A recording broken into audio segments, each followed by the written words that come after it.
Polygamy, controversy, and the Bible, a fiery debate. Few topics spark as much intrigue and controversy as polygamy.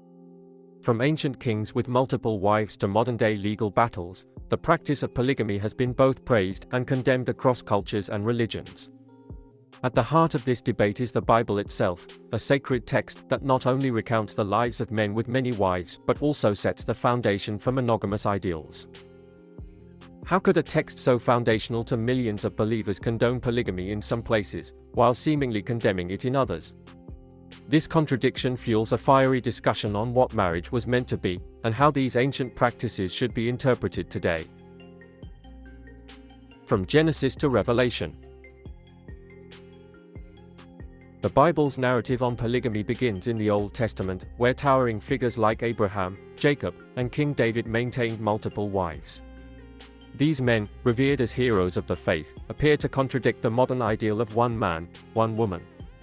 But as much as polygamy was tolerated, these relationships were often rife with jealousy, betrayal, and social unrest. The Old Testament does not shy away from the dark underbelly of polygamous life, bitter rivalries between wives, fractured family dynamics, and political marriages that led to downfall rather than unity.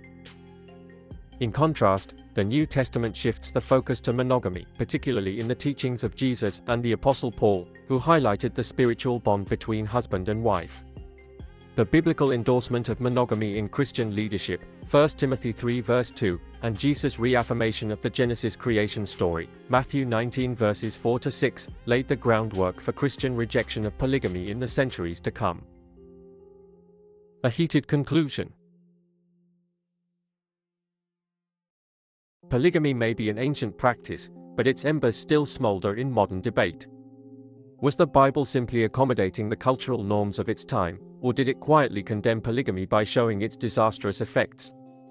Religious communities that once embraced polygamy, such as certain sects of Mormonism, have struggled with the clash between faith and modern legal systems. Meanwhile, polygamous practices in other parts of the world, particularly in Islamic and African cultures, continue to provoke questions about gender equality, human rights, and freedom of religious expression.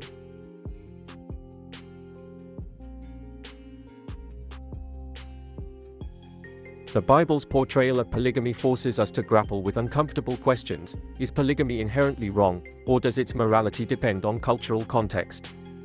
And how should modern societies respond when ancient religious practices collide with contemporary values? In the end, the debate over polygamy is more than just an issue of marriage, it's a battle over the intersection of faith, power, and personal freedom.